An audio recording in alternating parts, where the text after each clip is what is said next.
Всем привет, меня зовут Элис, и добро пожаловать в мое новое видео, которое полувлог, полуразговорное видео. Полулошадь, полушлюз, ты полукровка. Полулошадь, полушлюз. Никто не ждал, никто не думал, а вот оно здесь на канале. Вопрос номер 1. Почему долго не выходили влоги? Вопрос Б. Почему выходит вот это видео, и оно даже не влог, а вообще хер пойми, что это. Рассказываю.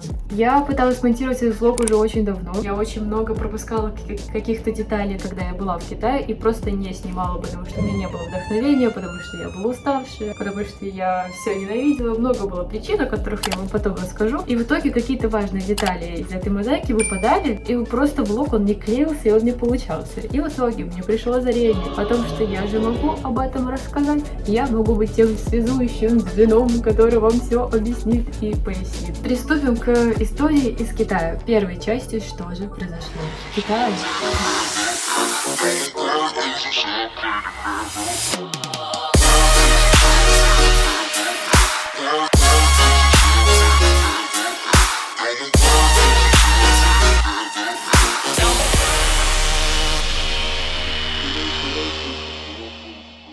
Итак, когда я вышла из карантина, вы уже смотрели мои 2 первых влога из Китая. Я работала каждый день, я работала по 10, минимум 10 часов. И первый месяц, что-то около того, мне это даже нравилось, потому что я чувствовала, что я преодолеваю себя, я становлюсь сильнее, и мне это очень нравилось. Ну чё, сон в такси самый лучший сон, сейчас 6:30 утра, чтобы вы понимали, вставать мне нужно было в 4:30. Всем доброе утро, посмотрите, в какую локацию мы приехали.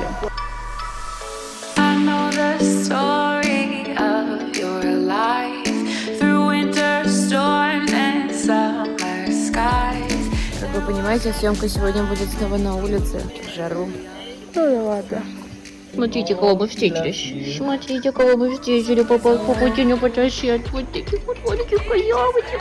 Какая пёселик. Я пошла работать. Вы посмотрите, как моя нога.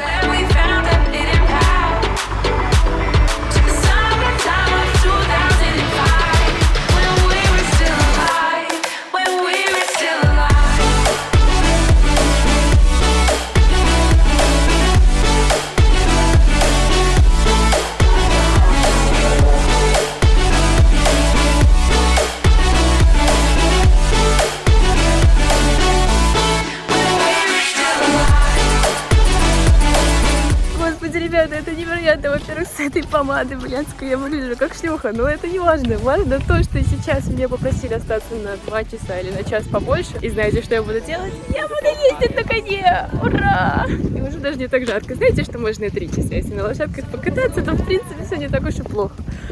Люблю жизнь.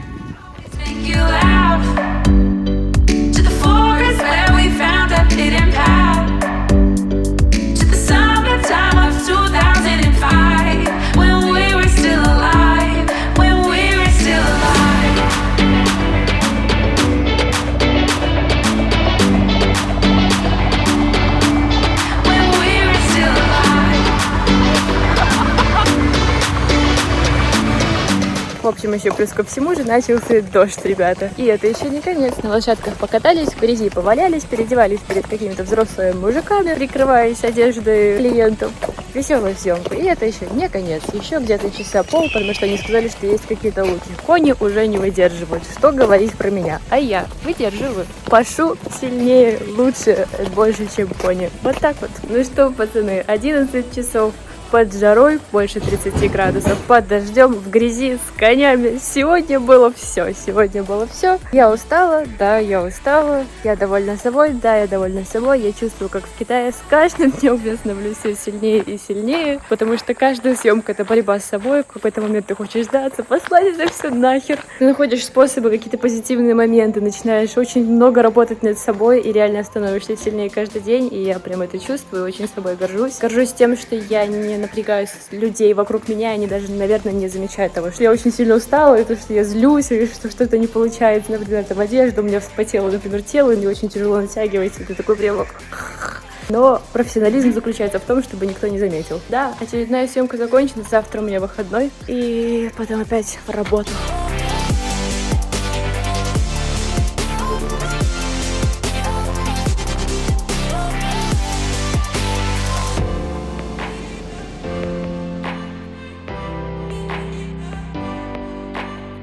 У меня был только один выходной в неделю, и, если честно, то за 3 месяца пребывания в Ханчжоу я не могу сказать, что я особо так посмотрела город или какие-то достопримечательности. В отличие от Сеула, где у меня было полно свободного времени, и я могла точно сказать, или у меня было такое ощущение, что Сеул я знаю как свои 5 пальцев. Потому что свой единственный выходной мне вообще не хотелось тратить на просмотр достопримечательностей, мне хотелось провести его либо продуктивно, либо очень хорошо отдохнуть. Всем привет! Рада вам сообщить, что сегодня у меня выходной. Наконец-то я ждала его очень долго. Я иду в джим, а.к.а. тренажерка. Я там еще ни разу не была, с Беларуси, потому что каждый день мне нужно вставать в 6 или в 7 утра, чтобы ехать на работу, и я очень сильно выматываю за 10 часов работы, я приезжаю, сразу ложусь спать, и я занимаюсь очень редко, то есть раз в неделю, 2 в неделю, как выпадет с выходным. Так что, наконец-то, я нашла тренажерку случайно возле своего дома и решила, что ну это знак. До встречи там. В общем, я купила абонемент на месяц, стоит это 200 юаней. Неплохо. Зал тоже хороший, сейчас я вам покажу. Значит, вот это просто как бы переодевалка такая. Это что? Это Тотем Дайсон? Или я, конечно, не эксперт, но что переодевалки? Посмотрите, как все стильно, круто. Конечно же, на замках с браслетами, с чипами. Посмотрите, какой туш. В каждом душе есть такие вот шампуни, гели для душа. Все есть, все предусмотрено. Просто невероятно. Hey, I got a confession.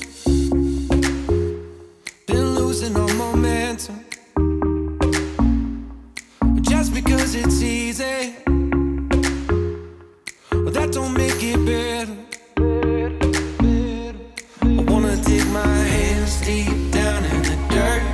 Take a walk along the street if I'm feeling dessert. All of this convenience just doesn't work for me. I wanna play with fire, let me get hurt. Can we take it back to 95? Before we had this drama in our lives, just staring at the screen every day and night. В таком ритме работа, сон, работа, сон, работа, сон. Во сне я тоже, кстати, работала. Мне каждый день, каждую ночь снились кошмары о том, что я работаю, и мне нужно менять позу. То есть я спала, и я только видела эти вспышки, и каждая вспышка означала, что мне нужно менять позу, и я просто ворочалась всю ночь, и это повторялось каждую ночь. В общем, это были ужасные кошмары. В таком ритме я жила около месяца, 1,5-2, и моя нервная система иногда просто не выдерживала, особенно когда клиенты попадались тяжелые. Всем привет! Ребята, я уже давненько не снимала для вас видос, потому что работа была просто работой, но сегодня работа не просто работа. Вы когда-нибудь снимали 10 часов зимнюю одежду в 30-градусную жару? Я вот снимаю сегодня.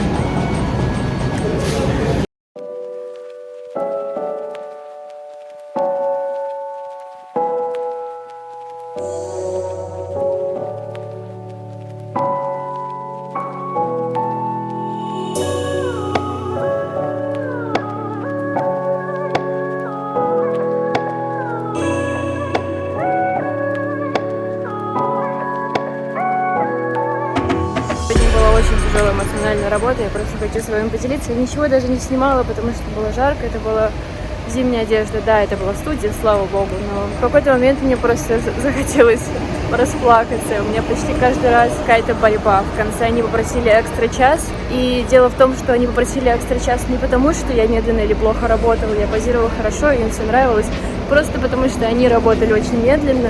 Такое ощущение, будто они вообще не заботились о времени, им было плевать. И потом, когда они попросили экстра час, мне было ужасно, не то что обидно, тяжело на это согласиться, но я решила повести себя как профессионал, несмотря на то, что мне работать завтра, скорее всего, 5-10 часов, и остаться на дополнительный час, но они не стали работать быстрее, и это просто какое-то эмоциональное, моральное давление, это просто невероятно, ребята, какая сильная идет борьба внутренняя с окружающим миром и так далее, но, как я уже как-то говорила в видео, в последнем видео в карантине, о том, что чем больше сопротивляешься, тем больше энергии тратишь. Поэтому в какой-то момент нужно просто принять решение, принять ситуацию и плыть по течению.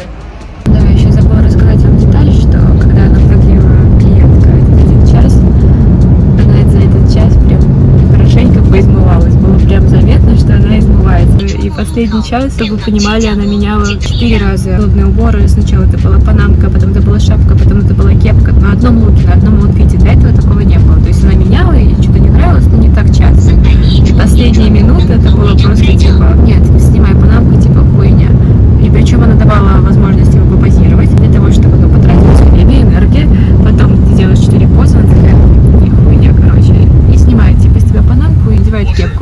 шапки шапку, после шапки обруч. Конечно, я немножко сейчас сплохнула, потому что это просто невероятно высасывает энергию в любом случае. Весь этот клей или что, я не знаю, гель какой-то, который они нанесли мне на ресницы у меня в глазах, и сейчас у меня щипят глаза, потому что каждый день мне наносят огромное количество макияжа. Тяжело, но я справлюсь.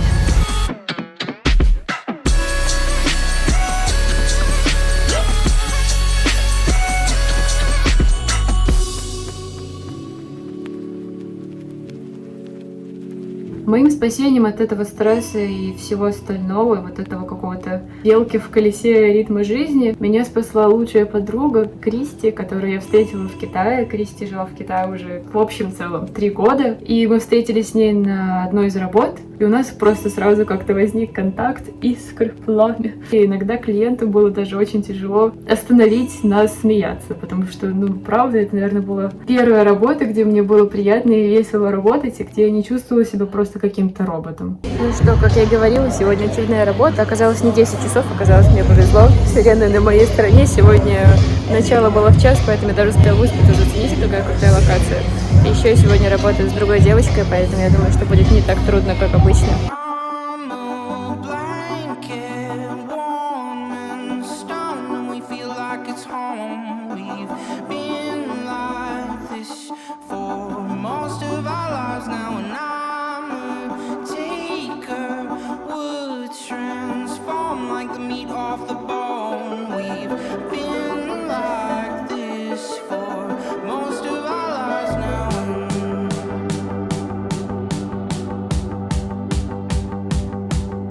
С тех пор в мой ритм жизни работа, сон, кошмары ночью, снова работа.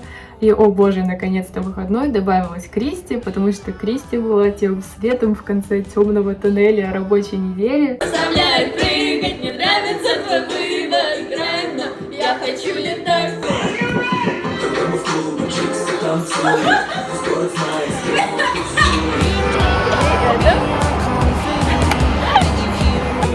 Здравствуйте, мы только что уронили арбуз. И у нас на кухне таракан. Где-то там. Это вот Это он. не таракан! Я не жуковед, но мне кажется, это Нет, таракан. нет, нет, нет, нет! Он ползет. Либо сейчас, либо никогда.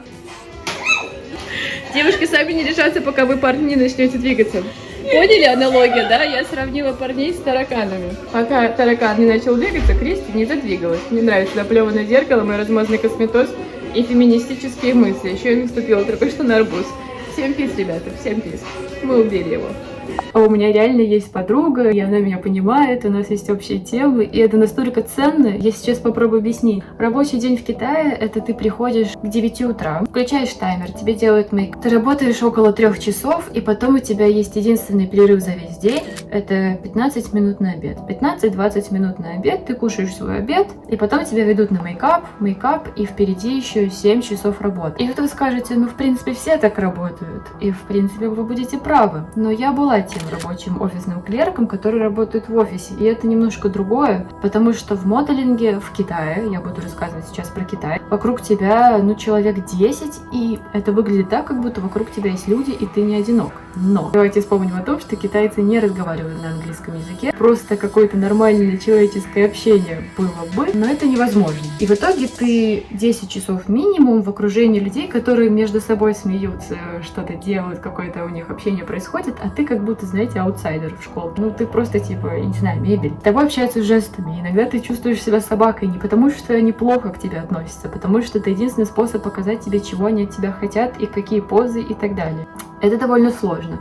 И в итоге твой день превращается к тому, что ты просто высчитываешь часы. И ты живешь от мейкапа до обеда, и от обеда еще 7 часов минимум работы просто до конца дня. И в чем еще отличие? В том, что у тебя нет возможности общаться даже в телефоне. То есть, грубо говоря, в офисе у тебя всегда есть доступ к телефону, и нет никакой проблемы общаться с близкими, переписываться или так далее. То есть никто не оттырит тебя ногами за то, что ты переписываешься с мамой или так далее. Там же в студии, в Китае за тобой постоянно наблюдают, и если ты переписываешься, то об этом сразу же докладывают твоему агентству, твое агентство пишет пишет тебе: «Дир, положи, сука, телефон и работай». В худшем случае клиенты отнимут у тебя это время и не заплатят тебе за него. В итоге ты просто такой одинокий, позируешь, и тебе просят изображать счастье, улыбаться. И это было довольно тяжело, это было реально в какой-то момент я просто не могла это выдерживать. Но и это не самое худшее, все, что я вам перечислила. Самое худшее, самое мое любимое сок, просто джем, мед. Это работа outside. Это когда на тебя надевают свитера, или, что самое лучшее, китайцы очень любят, когда одежда на тебя выглядит большой. Большой смысл, да, быть в параметрах, худеть, для того, чтобы потом они жаловались, мол, почему одежда такая маленькая. Их любимая тема — это надевать на тебя майку, или там 3 майки, и наверх еще свитер, а потом еще пуховик, для того, чтобы все выглядело большим. И вот ты стоишь по 30-градусной жарой, 30-40 градусов жары, и ты стоишь, и тебе говорят: будь счастливым. И ты такой: всем привет, ребята! На очередной съемке. Знаете, сколько сегодня градусов? Сегодня 37 градусов, и снимаем мы на улице. Это новость номер 1. Новость номер 2. Я встретила здесь свою подписчицу, мы сегодня с ней работаем. Это очень прикольно, потому что я вам уже рассказывала в Q&A, как это странно, когда ты первый раз встречаешь человека, а он уже про тебя все знает. Пожелайте мне удачи на сегодняшней съемке. Она должна быть недолго, только 5 часов, но снаружи и в зимней одежде. Итак, эта съемка обещает быть ебанутой. Сегодня из реквизитов. Реальные настоящие кролики, напоминаю, жара 40 градусов. Карусели, стремянка, еще какая-то херня. Это, кстати, Тоня. Она меня подписана. Привет, Тоня. В общем, мне здесь ребята из компании дали вот эту штучку и сказали, что если я ее... Drinking one gulp. Окей. So, они сказали, что я должна это выпить в один глоток. И сказали, что я не буду чувствовать жару, если я это выпью. Я без понятия, что это. На меня все давит. Давление. Господи, поехали.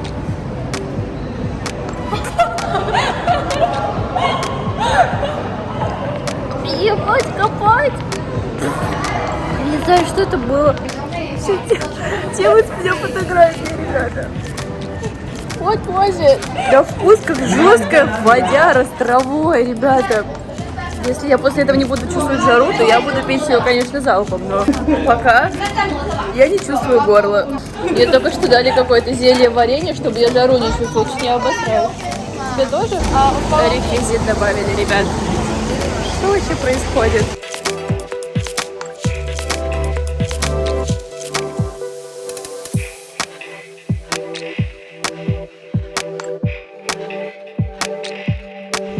В общем, ехали мы час, непонятно куда, приехали на другой конец Ханчжоу. Что вы думаете, ради чего? Ради леса, который есть везде. Вопрос, зачем? Там кони есть. Возможно, ради коней. Обновление новостей, ребята. Приехали мы, короче, на озеро. Честно, такое можно найти в Беларуси. Зачем? В общем, ребята, шел уже который час съемки, который на самом деле не шел, потому что мы забыли какого-то водителя, да. Мы едем его забирать. А еще, насколько мы поняли, но не мы, там парень разговаривает по-китайски, мы едем в машине без ключа. Знаете, это эти автоматические машины, где типа на кнопку нажимаешь, и вот, короче, у нас нет ключа, мы просто не будем ее глушить никогда. Ну, ребята, парней выгнали переодеваться на улицу. Я переоделась в машину, в свою супер теплую худи. Напоминаю, что на дворе 40 градусов.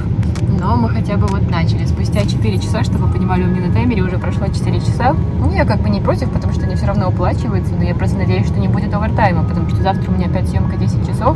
И, о господи, на парня сейчас навязывают шарф. You get some drugs, I get a whip, chop at the top, we getting lit, food on the gas, Tokyo drift, Louis V dress, wait for the twist, just let it go, out of the show, say that she likes, all of the snow, we getting low, behind the door, all of her clothes, down on the floor, so, we got a deal, early morning, we still tripping on the pill. Вы понимали, на мне 2 свитера, они еще сзади прикрепили еще один свитер. Теплые штаны на байке и огромные кроссовки 39 или 40 размера, хотя у меня 38.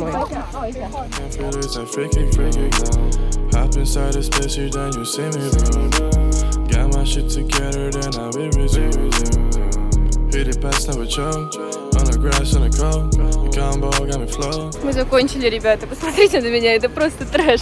Я просто сразу же скинула в себя одежду, и сейчас я буду мыться в умывальнике, который стоит прямо вот так вот в воде. И, конечно же, вода, блядь, теплая. Фу, у меня на коже, я не знаю, можете вы это видеть или нет, прям скатываются слои. 37 градусов, ребята, они мучили бедных кроликов, они мучили нас, Они заставляли нас прыгать, бегать, радоваться в 2 свитерах, кататься на качелях, залазить на деревья. И мы были недостаточно счастливы. Но мы закончили, ребята. 6 часов съемки, мы это сделали. Сейчас еще час домой. Вообще-то 2. Час до студии и еще час до дома. Ну и все, в какой-то момент я просто перестала отдавать себе отчет, кто я, что происходит. Я понимала, что я начинаю терять себя, потому что я где-то становлюсь такой злой, агрессивной, чтобы просто себя защитить. И мне это не нравилось. Я думаю, что я об этом расскажу вам в следующем видео. Пока что мы на этом закончим. И в следующем видео вы увидите... Я сделала пометочки, чтобы не забыть все, что вы увидите в следующем видео. У меня не выдерживают нервы. Отношения на расстоянии. Как мы выдержали 4 месяца и 7 часов разницы во времени, что важно. Работа в цирке с похмельем. Кто здесь мастер названий? И встреча с моим агентством спустя 1,5 месяца в Китае. Снэпы, реакция, как все прошло. И не только это, на самом деле будет еще очень много всего. Готовьтесь, ждите, видео будут выходить, по крайней мере, из Китая. Я бы хотела рассказать о других каналах, которые выпускают видео чаще, чем я, на похожую тематику. Например, у Маши и Светы постоянно выходит видео почти каждый день или каждую неделю. Там вы сможете найти просто невероятное количество информации про моделинг, про то, как стать моделью, про похудение, про кастинги, что надевать на кастинги. Все, что только можно узнать про моделинг, вы можете найти на этих 2 каналах. Я оставлю вам ссылку в описании. Каналы очень классные, Маша и Света молодцы. В отличие от меня. Ставьте лайки, пишите в комментариях, что, как у вас дела, что происходило. Увидимся в следующем видео.